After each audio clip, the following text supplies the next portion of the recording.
6 o'clock Monday morning. Isn't this gorgeous? Thanks for being here. I'm Virginia Shaw. I'm Jason Martinez. That's how you want to start a Monday. Oh yeah, especially after Easter. I feel like these are our Easter colors, keeping it going into our Monday, and a beautiful Monday it's shaping up to be. San Diego Bay, definitely a busy one yesterday with the Red Bull Air Race. If you got on out there, it was so much fun. Now, we're all maybe eating a little bit. We ate a little bit too much yesterday during Easter, so here's your Monday motivation. Get that morning jog in now. You don't have to worry about working out later. 50s along the coast to start off, a few 40s for our inland areas, but we'll climb to about 56 degrees by 8 a.m. today. Along the coastline, 71 today. Now the winds will pick up into the afternoon. A pretty strong sea breeze there with gusts to 25 miles per hour. Inland areas also breezy and warm at 77. I'll pinpoint how warm it's going to be in your neighborhood when I see you in about 8 minutes. All right, Megan, thank you. And breaking overnight, 3 coffee kiosks set on fire at UC San Diego's campus. Random, right? Firefighters put out the fires, which left behind rubble and charred appliances. Now, if one person set all those fires, that person got around all over campus. Take a look. These 3 stars represent the locations of those 3 coffee carts. Let's get to 10 News reporter Mary McKenzie, who's live in La Jolla. So, Mary, what leads are police working on now? Virginia, Jason, this is interesting. You just put up the map. I'll show you. This is the location where we are now, and it is actually the least damaged of the 3. I want to show you. The reason that it's the least damaged is because police were standing right here when this one caught on fire. They say no one was around. You can see the damage is kind of concentrated near where all of the electrical power comes into this kiosk. So police are now looking into whether or not this was a timed device. The other 2 carts have much more damage. Firefighters were working to save them, but the appliances and the structures look like a total loss. There were sprinklers and alarms going off for hours after midnight. Now police are looking for whoever did this. One student we talked to just can't imagine why. I can't really think of a message they're trying to send. I mean, I don't know why they'd pursue coffee carts. It doesn't really make sense to me. Police don't have anyone in custody yet. We will be reaching out to them once again shortly to try and get some more information on what other leads they may be following. But we are live here in La Jolla. Mary McKenzie, 10 News. Mary, thank you very much. We're working on new developments in the story of the man who recorded himself killing an innocent 74-5-year-old man in Cleveland. Good job. Right now, there is a news conference going on right now. Let's join that live in progress. We can find out the very latest on this disturbed man. Remain vigilant. We're asking you to go about your day, but to be careful. We're also asking you, if you see anything resembling that vehicle, you have the description of Steve Stevens, to give us a call. Call 911. Mr. Anthony will talk about the FBI's tip line also in this investigation. But we want people to know that a lot of the things that are streaming out there, be it on social media of any kind, if you really need information on what's going on, give us a call. Or if you have information, give us a call. We don't want people to panic. So far, unfortunately, there's been one fatality, one homicide in this entire scenario, and we want to keep it that way. We're still asking Steve to turn himself in, but if he doesn't, we'll find him.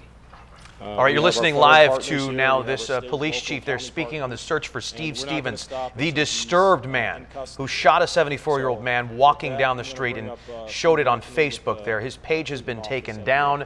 He now has not been found. He claimed in the video he shot 13 people and killed them. Right. Police say they only are aware of the one murder that unfortunately, again, was posted to Facebook before they were able to take that down. There was a ping. They thought that maybe his phone was in the Pennsylvania area. They are searching states around there to try to find him. Reporter Meg Shaw in Cleveland now. She dug into his background. Here's what she found about this man. This morning, Beachbrook, a behavioral health clinic, won't tell us exactly what Steve Stevens' role was there or how long he was employed. But in the Facebook video, you can see Stevens flashing his Beachbrook badge, saying he won't be into work Monday morning. No, I'm a case manager for Beachbrook. I'm killing my Beachbrook badge on too. Oh yeah, Jim Jones, I ain't gonna be able to come to work tomorrow. Just minutes later in that video, Stevens claims to have, quote, always been a monster. But was he? We did some digging and found that he has zero criminal history.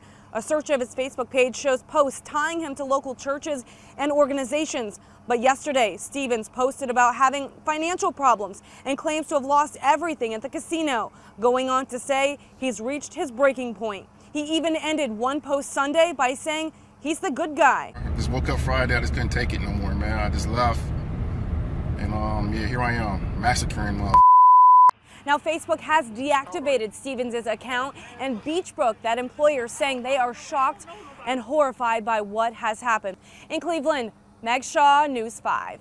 Now, Facebook released a statement to ABC News about this, saying, quote, "This is a horrific crime, and we do not allow this kind of content on Facebook." 10 News will be tracking this story all day. As soon as Stevens is caught or there's another breaking development in the case, we'll send you an alert on our 10 News app.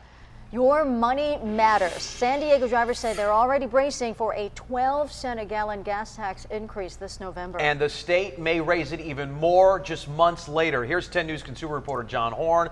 You just discovered why. Why, John? Why? Well, Jason, the pain at the pump could be worse than we thought. Governor Brown signed the bill increasing the gas tax to help fix our roads and highways. But looking deeper into the law shows San Diego drivers could see not one, but two gas tax increases within its first year. It's sad. It's very, very sad. That's Courtney Sewell's reaction to California's upcoming gas tax increase. It's rising 12 cents a gallon in November. It's gonna mean being really tight on my budget, making it from check to check, and probably not shopping as much as I used to. But what Sewell doesn't know is the state may hike the tax another 5 cents the following July. And the cigarettes have gone up to $10 a pack. This is ridiculous. You gonna charge me to breathe next? It's because the new bill left the current gas tax system in place, called the fuel tax swap, for one more year. That system requires adjusting the gas tax every July based on a complex formula on price and consumption. We had no choice. They don't even ask permission for us to just do it, right? Under the new bill, in November, the gas tax increases by 12 cents to 41.7 cents per gallon. Then it's scheduled to go to 47.3 cents in July 2019. But before that, the fuel tax swap system still in place could bring an increase to 46.7 cents in July 2018. Sewell says it's worth fixing the roads, but the costs are getting out of hand. It's ridiculous here in California. It really is. Now, a spokesman for the governor's office says this was outlined in the bill's analysis. The future increases are based on current projections, so the tax could rise more than 5 cents or it could fall. It all depends on price and consumption. Just angry. It seems so extreme. You got to buy gas, though. Yeah, and just wait till gas prices go up, too. That's been that's forecasted the other problem, with too. OPEC saying that they're going to keep production a little bit lower. Right, That could just and keep that the price raises going up. prices. I'm getting a horse. Yeah, or Uber or something, and they'll probably charge a tax, too. Yeah. It's going to cost up, too. Yeah, all right, thanks, John. So breaking overnight, Vice President Mike Pence arrived in South Korea, and his trip comes after North Korea's attempted show of force failed this weekend. U.S. commanders say a medium-range ballistic missile blew up almost immediately after North Korea launched it. And that doesn't mean North Korea won't test missiles again in the future, which Mike Pence just talked about. We will meet any use of conventional or nuclear weapons with an overwhelming and effective response. Now, he also made an unannounced trip to the demilitarized zone dividing North and South Korea there and visited a nearby military base to meet with U.S. troops. Some local service members are also in the area. The San Diego-based Carl Vinson Strike Group is now poised off the Korean peninsula.